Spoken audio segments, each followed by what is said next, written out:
Hey there, my friends. You're listening to Better Than Before Breast Cancer. I'm your host, Laura Lummer. I am so excited to bring you this episode today because if there is any top 3 fears that stand out to me when someone is going through breast cancer treatment, and that's not just the active surgeries, chemotherapy, radiation, but especially the use of aromatase inhibitors for 5 to 10 years after that active treatment has ended. We know that those aromatase inhibitors can come along with a lot of side effects. Some women tolerate them better than others. But one of the primary concerns that I often hear about is bone health and the struggle with osteopenia and osteoporosis after menopause while on aromatase inhibitors. So I am super excited to introduce my guest to you today, who is Kristie Howlett. We are going to have a discussion about bone health and the terrain approach, the integrative approach to supporting your bone health, even if you are on an aromatase inhibitor. So let me tell you a little bit about Kristie. She is absolutely amazing. You're going to love her. She's a nurse practitioner. She is the owner of Howlett Integrative Cancer Care, which is a telemedicine practice that serves patients across the country. In her role, Kristie helps clients with a personalized, integrative approach to survivorship, wellness, and prevention. She originally attended University of Nevada, Reno, where she received a Bachelor of Science degree in nursing. She worked as a bedside nurse and later moved into a clinical manager role for the next 8 years. During that time, she completed her Master's of Science with a focus in oncology nursing, graduating from the University of California in San Francisco in 2008 as an oncology clinical nurse specialist. She then worked as an oncology CNS in both the inpatient and outpatient setting for 6 years. In 2012, she went on to complete a postmaster's nurse practitioner certification in adult geriatric care from the University of Massachusetts in Boston. She's obtained education through the Institute for Functional Medicine. She has completed the Metabolic Approach to Cancer Master Course for Practitioners. She is board certified as an adult nurse practitioner. She maintains her advanced oncology certified nurse practitioner certification, and she is accredited as a metabolic health practitioner through the Society of Metabolic Health Practitioners Accreditation. A lot. This woman is amazing. She's got an incredible background. She's incredibly intuitive, intelligent, well-rounded, kind. I cannot wait for you to hear this discussion on bone health. And so I'm not going to make you wait. I'd love to introduce you to Kristie Howlett. Welcome, Kristie. Thank you so much for making the time to come on the Better Than Before Breast Cancer podcast today. It's an honor to have you here. Oh, it's an honor to be here. So thank you for having me. Yeah, of course. So we have a really important topic to talk about because bone health is a huge issue with women who have had a breast cancer diagnosis, who are going through treatment, who are on aromatase inhibitors, who are in menopause, right? The full perfect storm. And, there's so much, I think, misinformation, confusion, and a ton of fear. And the things that I hear most commonly, is a doctor says, take calcium. Mm-hmm. And then I look at people and I sometimes in their lab see extraordinary levels of calcium that they're taking for bone health, but not extraordinary levels of vitamin D, of magnesium, no strength training. And there's just so much, I think, utter confusion around what it is that gives us healthy bones. Mm-hmm. And a lot of it, I think, is again very siloed, as we see a lot with allopathic medicine. It's all about the bone, take the calcium for the bone. So let's have this conversation. I want to hear your incredibly informed perspective on how do we support bone health for menopausal women, women on aromatase inhibitors? What does this look like, and how can we broaden our perspective so we're not just so focused on a calcium supplement to save Mm-hmm. us? Right. Well, I think first we have to start with what is happening in the body, right? So whether we're going through menopause or we are in menopause and now somebody is starting on an aromatase inhibitor, you know, that lack of estrogen which we know is a key regulator in bone health. So as we age, our estrogen starts to drop. When we have low estrogen from menopause, we have the risk for weakening bones or leading into osteopenia and osteoporosis. And then when you add an AI or an aromatase inhibitor, which profoundly lowers the circulating estrogen level, which then accelerates the potential bone loss, then you have kind of the perfect storm, right? Mhm. So we know that there is an increased risk of osteopenia and osteoporosis in menopause, and especially with aromatase inhibitors. So I think starting with, okay, there's a relation to estrogen, and that's kind Mhm. of where we start. But it can't just be solely about take your calcium supplement, right? Mhm. Because what most of the time, at least what I have seen in clinical practice, is the docs just say, oh, you're postmenopausal. Maybe they don't even have a DEXA scan. Maybe they have not even had a calcium level done. It's just you're now postmenopausal. You should take calcium and do weight bearing exercise, right? Mhm. But Yeah. what does that even mean? Because a lot of Mhm. people don't know what that means. And when we're not considering all other aspects of health, we're kind of missing the boat, right? So Yeah. it can't just be about just calcium because there's multiple studies and meta-analyses that will indicate that too much calcium can be problematic from cardiovascular disease, can be associated with cancer, hypertension. So there's other risk factors that we have to take into consideration. And Mhm. are we even looking at what is the dietary intake that somebody's taking in, right? So there's a lot of variables. Am I Mhm. kind of hitting on your question, I think? Yeah, absolutely. Yeah, I'm just like so many more questions are forming in my mind as Yeah. you say that. So a couple of things that so one thing, yes, I often hear that doctors that say then, well, we just don't take labs into consideration. If you're postmenopausal, we give you calcium. Another thing is, I hear this question a lot. I'd love to hear your answer to this. They put us on aromatase inhibitors, but we're already in menopause. Hmm. And many women say to me, well, they don't check my estrogen levels and I'm in menopause. So doesn't that mean I'm not making estrogen? Right. Right. So what's the answer to that? Well, the easiest way to explain that is even after menopause, we still have low levels of estrogen circulating in our bodies. And actually, the way, I had a wonderful oncologist that I worked with who explained it to me this way. She said, the easiest way when explaining it to women is aromatase inhibitors very simplistically block aromatase, which converts fat tissue to estrogen. Now, there's multiple steps in the middle of that, but that's kind of how you can look at it because we also see that as women age and they gain weight, their risk for breast cancer goes up as well, right? And Mhm. so there's this dynamic of is it because there's greater circulating estrogen because there's more fat storage and there's more aromatase activity happening. So the whole idea is how can we suppress your estrogen levels even greater?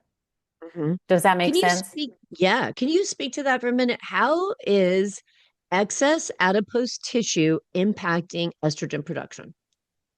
Well, the more fat tissue, well, it's multifactorial. Let me just back Mhm. up and say that. So we have to look at when we are carrying extra weight, we're going to be potentially more estrogenic, Mhm. especially in menopause. Then you've got insulin dysfunction. Then you've got potential for diabetes and, all of those dynamics. So then you don't have as much muscle mass. Then that also contributes to the bone mass component. So it's multifactorial, Mhm.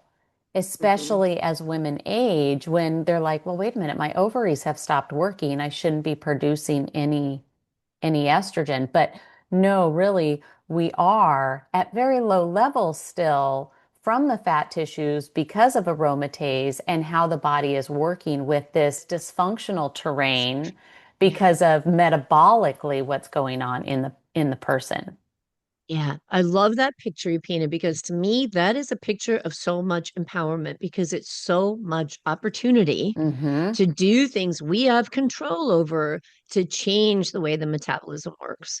So let's say here we are, we're postmenopausal, we've chosen to take an aromatase inhibitor because we believe it's going to support us. Mm-hmm. Is there hope to improve or support good bone health in that situation? And if so, how do we approach it from a terrain perspective?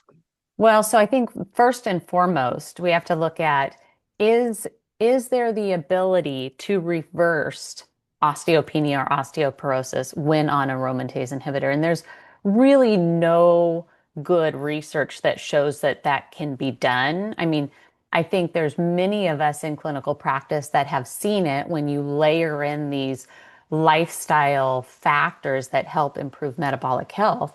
But Mhm. where I think our resources are spent are how can you prevent, stabilize, or even reduce the risk of fracture, right? So those are Mhm. important components, especially when we're considering this this dynamic. But I think I would start with, Laura, the first and foremost, I think you have to know what is your bone density.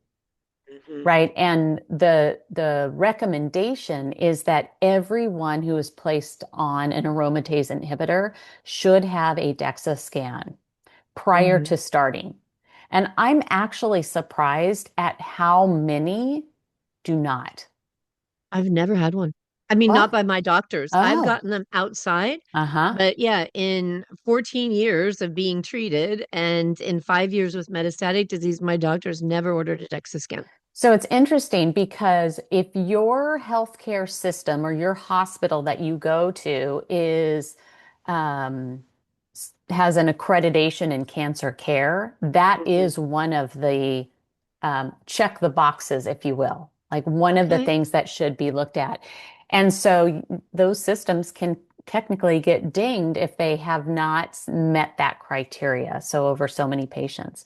But Okay. no, you should have a DEXA scan before starting an aromatase inhibitor so that you know what you're starting with. Because Yeah. if you in 2 years, or maybe they'll finally look at it when you hit 65, and then it's part Mhm. of that whole Medicare package. Now you do a DEXA scan, now you're osteoporotic. Well, what if we looked at that when women were 40, 45, Mhm. even 50 before maybe they go into menopause or maybe before they have a diagnosis of cancer? Then we'd have a good baseline of what their bone health is, right? Mhm. So knowing where you're starting is super important. And Yeah. then from there, it becomes not just what supplements can we layer in, but it's nutrition. So with a DEXA scan, what I love is that not only do you get bone density, but you can get fat mass Mhm. and percentage of body fat, which is really helpful so that then we've got other markers to track over time. But, to use kind of what Dr. Gabrielle Lyons talks a lot about is we are an under-muscled, over-fat society, right? Yeah. So I love can we her. Mhm. build more muscle?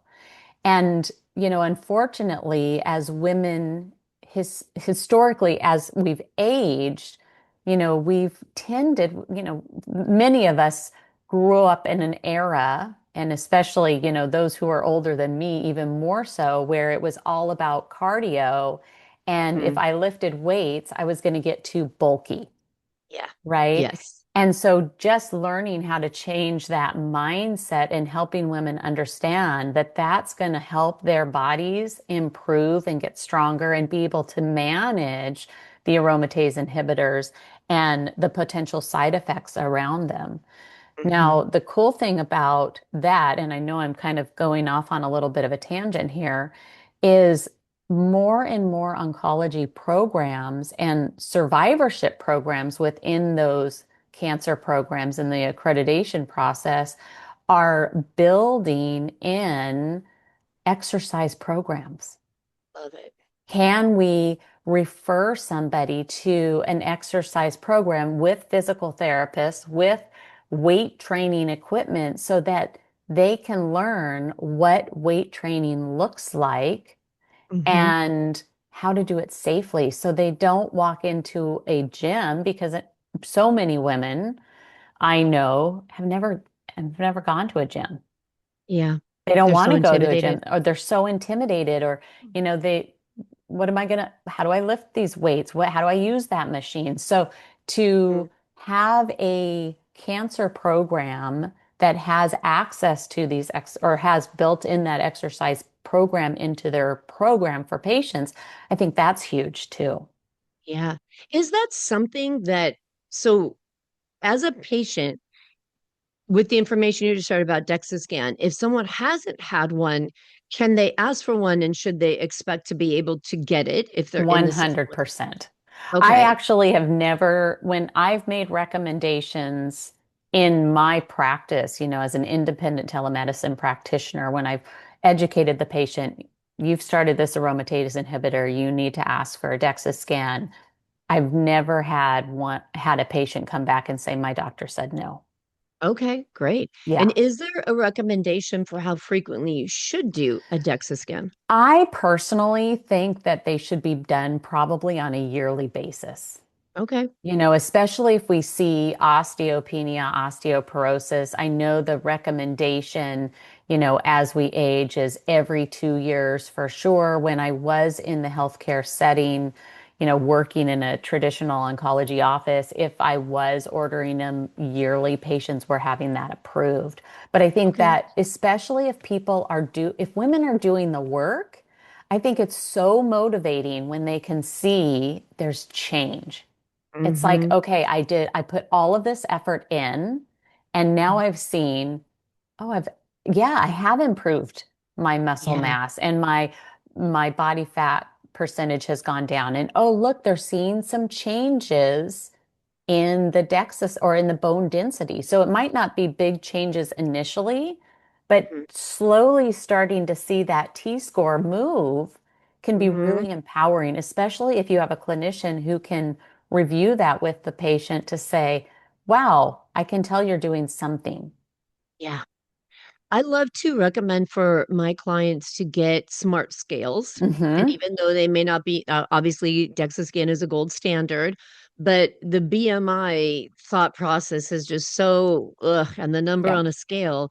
But to have that smart scale to see the change in muscle, you can see Yeah, bone, you can see protein, you can see body fat and visceral fat, which obviously is very 100%. important as well.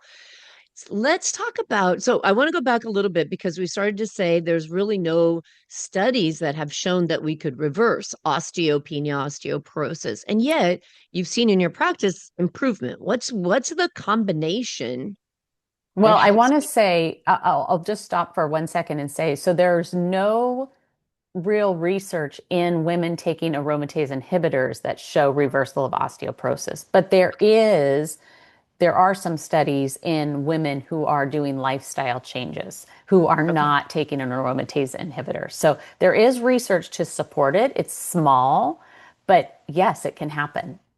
Yeah. And it's not necessarily that research doesn't support it, is it? As much as there's not a lot of research in it, Correct. right? So we don't Yep. know. Yeah. Correct. Yep. So, and I think that they're, like you said, women are intimidated by gyms, but after breast cancer surgery, they're terrified of lifting weights. They're terrified of Yes. re-injuring something in the chest. So, in the conventional oncology system, if they're in that, can they expect to ask for a referral and get one for physical therapy or for personal training or specialized training? Is that something they should be able to ask for as well? I absolutely hope so. I Hmm. mean, and I tell a lot of my patients that if you ask for these things and your doctor poo-poos them or said, I don't think you need that, that might be a red flag that to look for another oncologist. Because the reality is you don't, especially after surgery, I think every woman should get the opportunity to work with physical therapy, especially if Absolutely. there's lymph nodes involved. You want to make sure that you're doing everything that you can to prevent lymphedema. And Hmm. so that should be an automatic referral. I know that some systems, a lot of systems have actually built that into their program, but not everybody has made that leap. So a lot of times women do have to ask for these things, but absolutely um, they shouldn't get any pushback. Unfortunately, they may see the pushback from their insurance and more so than their oncologist. Hmm. Interesting. Yeah. And there are channels also that they Yep, can push back to their insurance, right? And 100%. challenge that. Yeah. So can you explain? Because I think a lot of women might hear build muscle. What in the Hmm. world does that have to do with improving bone density? Right. Well, Yeah, let's talk I about that. think this is the very cool part, in my opinion, is that we've been told weight bearing exercise. That's what you need to do to strengthen your bone. And yes, that helps. But many times when women might be taking a walk, which would be considered a weight bearing exercise, it might be a casual stroll, right? So they're Yeah. not putting enough compression on the bone. Now, if you throw on a weight vest or you're climbing up a hill or you're causing more pressure on the bone or you're jumping or you're stepping up and down off of a step, those things that are going to put more compression on the bone, that's going to help with that bone strength and that remodeling, if you will. But Hmm. when we talk about strength training, your muscles, there's this beautiful crosstalk between muscle and bone. And muscle, you're doing your strength training and you're building your muscle, and the muscles will send chemical messengers over to the bone that say, "Hey, I'm really trying to get stronger here, but I need you now to get stronger so I can get stronger." So the bone kind of takes that information and says, "Okay, I'm getting stronger." And then it sends chemical messengers back to the muscle that says, "Hey, I'm now stronger. Now you can build more again." Because you can only build your muscles as strong as the bones will allow. Hmm. Right? So this crosstalk between the two of them is just an absolutely beautiful process that allows strength training to not only help with bone strength, but also, we have to think about things like balance and coordination, and you want to have the muscle and the strength to break a fall or to catch yourself so that that muscle supports and protects you, but also you've now caught yourself from falling and breaking a hip, which can be Yes, catastrophic, right? So absolutely. that cross chalk is so beautiful. But in order for all of that to work, we also need all of the other things to kind of put into play. So things like adequate protein. Hmm. How often do we see that women are so afraid to eat protein, and Hmm. especially in a cancer setting, Yes, right? Oh, I was because in people say told. no meat, no meat. Hmm. Yes. And Hmm. or I've been told I need to go vegan or I need to go Yes. vegetarian. And I should back up and say that's why that because of nutritional factors and how women have eaten over their lifetime, that should dictate when you do a DEXA scan. Because Mm. we are seeing younger and younger women with osteopenia and osteoporosis because they were nutritionally deficient for so many of their um, formative years of when they would be building strong bones. So Interesting. taking that into consideration. So when I get a client who might be younger, who may even just have maybe in their 30s and they have an early stage breast cancer, so they're probably not going to go on an aromatase inhibitor necessarily. I always say you should ask for a bone scan, a DEXA scan from your team. But if they can't get that, there's places in just about every city and town that will do a DEXA fit, Yeah. which is like $100, and it's pretty darn comparable to a medical grade DEXA scan. Hmm. And then you layer on your smart scales, And those are really pretty comparable. I mean, they're off by very small percentages. So when we know what your baseline is, and then we can look at, okay, what's your nutritional status? What's your vitamin D level, your calcium, your magnesium, your K2? You know, are you able to traffic the calcium into the bone? And then you add in that strength training piece or that and that weight bearing component, then that's where kind of the magic happens. Yeah, I love that you just said that whole combination there because so many times I'll have that conversation with people and say, I don't think I've ever had a client start with me who had adequate or what I would consider optimal vitamin D levels Right. ever. Right. And even as they try to bring up their vitamin D levels, a lot of time their standard of care doctor will say, whoa, like mine does with me. He's like, you are at toxic levels of vitamin D. And Yep. it's because it's 95, and I Yep. say, no, I'm not. This Right. is so there's a fear there of, oh my gosh, my doctor said don't take any more vitamin D. And their Right. serum level is 35, Right. you know? So it is that the magnesium, again, I see deficiencies in magnesium all the time. Do you Mm-hmm. see that as well? Yep. Yeah. And hear about the muscle spasms and all the things going on that are indicating your body is telling you it Yeah. needs more nourishment, right? 100%. Yeah. When 100%. and also going back to, I love the way you described the interaction between muscle and bone because our bodies are so magical, They so are. magical. And it's such a disservice, I think, how in standard of care medicine, everything gets siloed. And so we start to think about the body in silos. And it just, nothing works in a silo. It's all Mm-hmm. integrated. But the beauty of what you described also increases our insulin sensitivity, Yes. right? Moving that muscle helps with Right. the insulin sensitivity, which we should all be concerned with, Yep. mindful of all the time. Well, and that reminds me, one of so not only is exercise near and dear to my heart, I always say I'm exercising so that I can walk into my 80s strong, that's my Yeah, goal, or 90s or whatever I get to live to.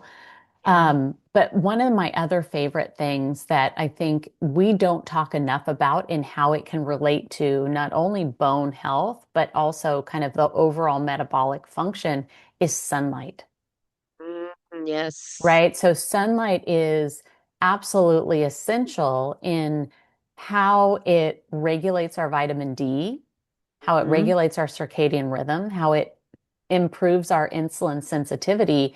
And I think what's hard right now, we're going into winter months, and Mhm. it's estimated that the majority of people in general get less than 15 minutes of outside time daily. Wow, That's that's on the crazy. average, right? Hmm. And then because, we get in our cars, we go to work, we come home, you're busy with life, we just never get outside. Yeah. And then you go into the winter months, and then nobody goes outside because it might be cold or it might be rainy or whatever it is. But, getting time outside really helps, especially if people have low vitamin D and they're Mhm. not eating enough fat, which that cholesterol and the vitamin D dynamic within the skin is like the best vitamin D you can have. And then if you have vitamin D receptor issues, then you might have to push on, supplementation a little bit more. But that influences multiple layers of the bone building process, and and helps inflammation as well. So Mm. just being able to get sunlight is a huge variable, I think, that is a missing link that we don't often consider. Yeah, that is so true. And you know what? I love that you brought up vitamin D receptors. I think in general, for the most of the general population, we don't understand that language, You're right? right. I know you and I both work with SNPs and nutrition genomics, and we know the value of that. But as we said, like here's a standard of care, here's a RDA, here's an expected level of vitamin D when they're taking a normal lab. Can we speak to how is that different from what we perceive as optimal level? Mhm. And then what is a vitamin D receptor? And what does that have to do with our levels of vitamin D and our overall Right. health and immunity?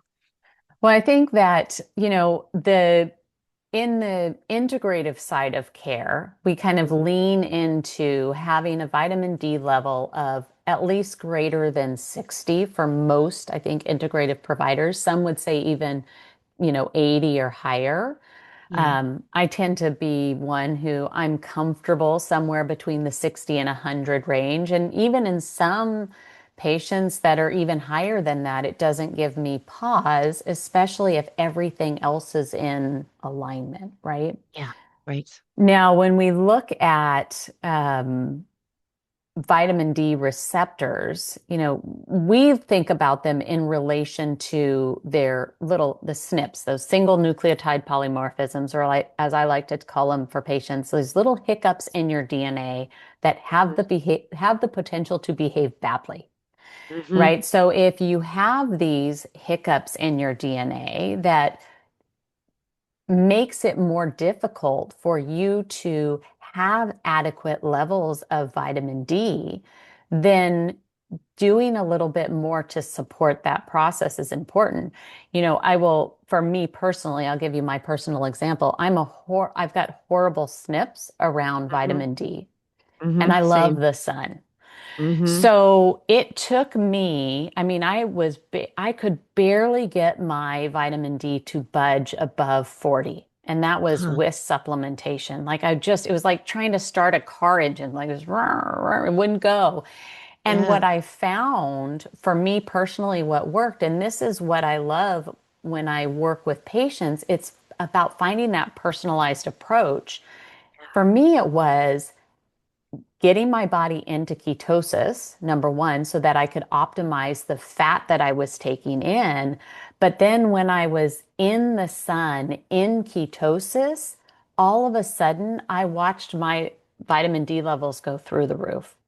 Really? Yes, That's without awesome. supplement support. So, that I Interesting. thought was really an amazing dynamic for me. And, it was my own personal N of one experiment where I went outside at the height of sunshine, when they Yeah. tell us don't go in the sun, make sure you wear your sunscreen. And then if you do, you block all your ability to absorb that vitamin D. But I would sit out there for an hour, hour and a half, not burning anymore because I wasn't taking seed oils in. I had good, healthy Mm. fats on board.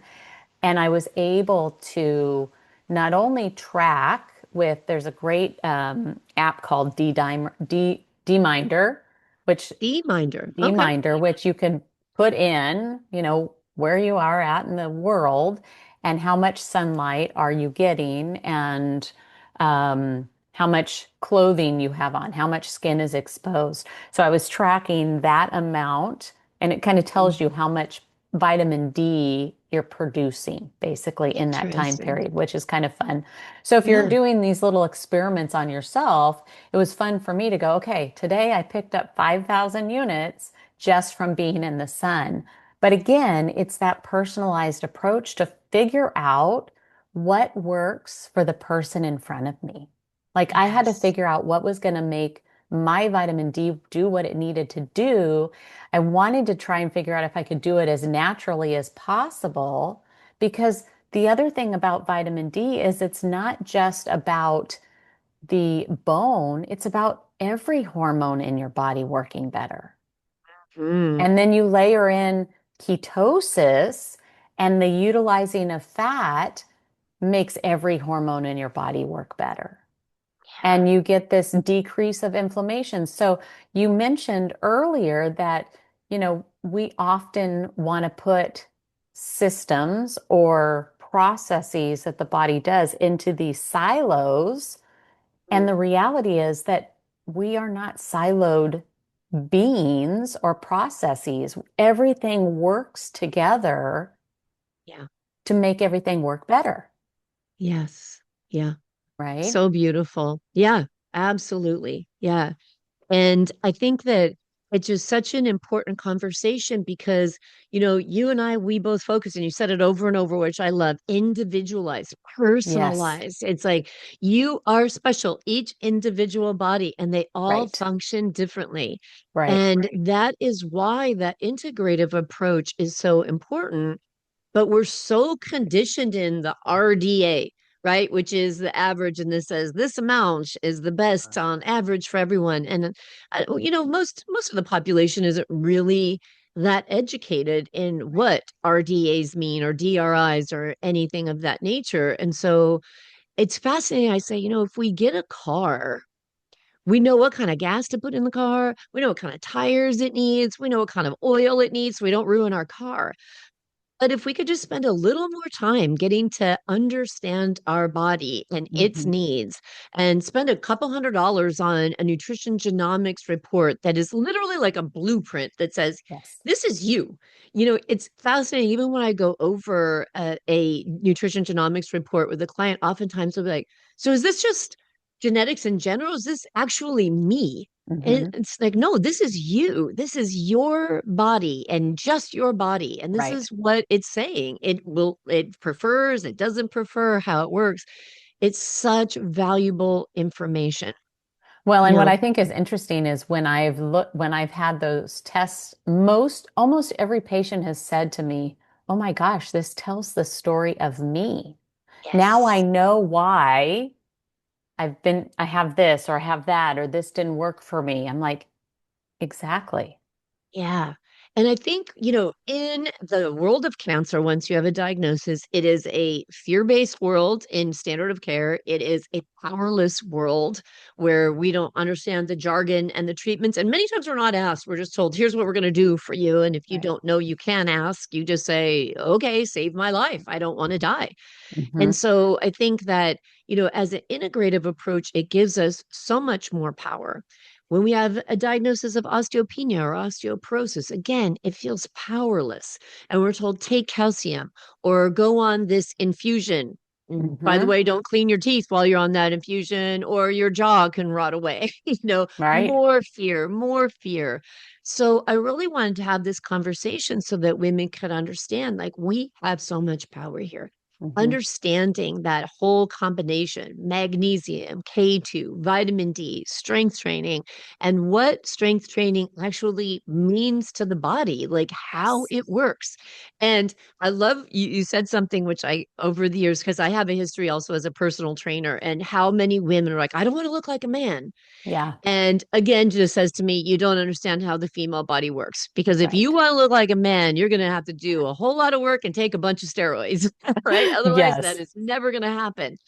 But especially, I mean, most breast cancer diagnoses happen in women over the age of 50. I have many clients in their 60s and 70s. Let's talk about the chances of them looking like Arnold Schwarzenegger if they decide to lift weights. Okay. It's not going to Yeah. happen, It's ladies. not going to happen. I'll tell women, are you going to spend 6 to 8 hours in the gym every day and only eat tilapia chicken and broccoli? I mean, Exactly. like it's not going to happen. And you know, it's it's fun when I can get women to make that transition and that leap and then really go, "Oh, wow. I I didn't realize that I could feel stronger." Yes. And Yes. and I'll explain it like your deadlifts are so that you can bend over and pick up your grandchildren, or your Yes. squats are so that you can get up off the toilet, or just your bicep curls are so you can carry in the groceries. It's these things that if you can pull it around to the why they should do it. We can Hmm. say, oh, it's for your bone health, but that I think at times doesn't feel tangible, Right. right? It's like, well, I can't really see my bones. I can't feel my Yes. bones. So how do I know? But if there's a spin around, do you want to be able to get up and walk and go play with your grandchildren, or, things like, or you want to continue to golf, or whatever the activity or where they find value in their life, Hmm. then it's easier to make that leap, right? When you have a why that makes sense, that feels good, then you Yeah. can kind of push through the uncomfortableness because you know there's going to be a good outcome on the other side. Yeah. Absolutely. Well said. And I think because obviously it takes intention and it takes time and it takes commitment to Yeah. exercise consistently. And in our world of Amazon instant deliveries, we like to see stuff happen right now. But let's Yes. be realistic. So if I say to you, oh my gosh, I have osteopenia and I'm on an aromatase inhibitor, and you give me a program and say, let's optimize, make sure these minerals and these vitamins and hormones are optimized in your body, and let's get you on a strength training exercise program. What would be a realistic expectation to start to see signs of improvement? In bone health or just in overall their body Let's say health? both. Let's say Okay. overall and bone health. So, I don't know that we really have that data to show the time. Like, I haven't seen any literature that says we're looking at DEXA scans like every 3, 6, 9 months. But if we're looking at a DEXA every year, I would expect that we should see some changes in that time period. If Mhm. they're looking at, um, using a smart scale, they can probably start to see things a little bit sooner. We just don't have that really objective data. Mhm. But as far as overall body composition, women can easily start to see those changes in as soon as a month, Mhm. noticeable by 3 months. Mhm. I think you and we both have clients that, within a couple of weeks, they were like, oh my gosh, I can already lift heavier than I was expecting to lift weights, or I can go for a longer walk than I ever thought I could. So everybody's a little bit different. And I also think that, if you've got people in your practice who maybe they have a history of exercising, like they're not afraid of it, but it's been a long time. I always remind them, like, you have muscle memory. Like your Mhm. muscles will start to go, oh, wait a minute. We know how to do this. Yeah. And they'll kind of jump on the bandwagon with the patient, and things can happen a little bit faster than if you're starting completely from scratch. Mhm. So I also think that and know that it depends on how much time you're going to put in.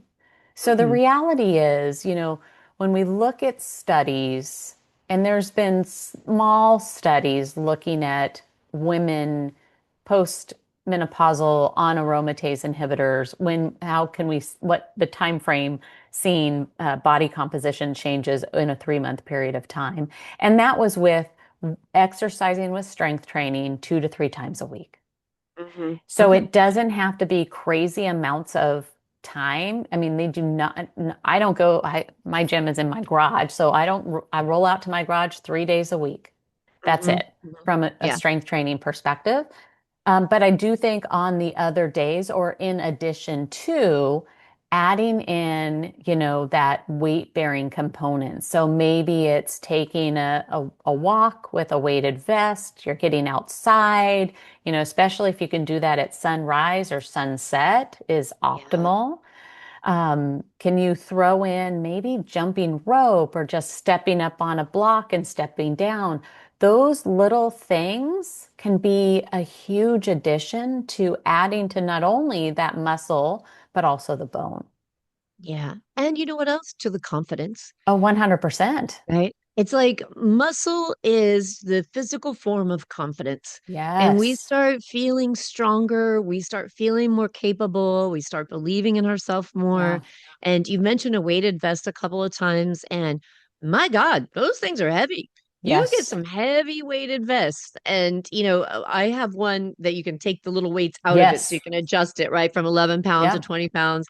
And there are some days that I pick it up when it's got all the weights. I'm like, I think I'm gonna That's a take little one too out much. today. Yeah, well, Uh, I think that that's the beauty is you don't have to add in a lot of extra weight depending mhm, on what your strength level is at. So maybe mhm. it's just 5 pounds. Yeah. It can be as simple as that. And when we talk about confidence, The other beautiful part is the endorphins that come from exercise. So you get these endorphins that help your brain work better. But then if you carry inflammation, the myokines, these chemicals that are released upon muscle contraction, helps that acute dynamic helps calm chronic inflammation. So you've got that level of dynamic in the body that's occurring. So it's so multifactorial. And then you look at those who are exercising, doing some strength training, they are helping decrease their risk of recurrence. Decreasing their progression to disease or dynamics around progression-free survival is what I'm trying to say. And so anytime you're optimizing that metabolic health piece, you're going to help decrease risk of recurrence. So it's kind of a win-win-win on so many different levels. And we can't just make it about bone, it's about everything. Yes, I love that. Right. Again, we can't be siloed and just think Yeah, we're only giving it to the bone. Yeah, it's such a beautiful conversation. Thank you so much. I am putting contact information for you and your great. center, everything in the show notes here for this episode. Is there anything else you would like people to know about you or your practice or anything in summary for their overall bone No, health and I think I would balance? just say, first and foremost, thank you so much for having me on. I mean, this was a wonderful conversation, and I love the directions that we took. I would just say that, in my practice, I am all about that individualized approach because I see too many times. I mean, the easy thing to do is to make a protocol and everybody gets the same thing. But Yeah. the protocol doesn't work for everybody. And we really have to take into consideration who's the person in front of me, what's going on with them metabolically, with their cancer, with everything else, and make a plan that works for them. And that includes, their bone health, their mental health, their emotional health, their physical health. It's all the pieces of the puzzle because we're so distracted in today's world by all the things. When Yeah. if we just focus on those foundational principles of Mhm. moving our body, eating good food, getting good sleep, reducing our stress, spending Yeah. time with the people we love, and sunlight, our lives would be in a completely different place, I agree 100%. And you know what? People hear that and I think they think it's too easy. That's just too simple. That right? can't be that powerful. It really It is that is. powerful. And I think also working with someone who has that individualized approach, again, is so powerful because after a cancer diagnosis and we get into the system, so many women just feel unseen, Yeah, unheard. Like you're not listening to me. I'm just right. a number. And sadly, that can just be the way that the conventional medicine system works oftentimes. But finding that individual approach again, I think is so healing and empowering to see someone sees me. Yes. They really see me and understand what I need. And I Yeah, just think that's beautiful. I So, agree yeah, 100%. thank you so much. Thanks, This has been Laura. amazing.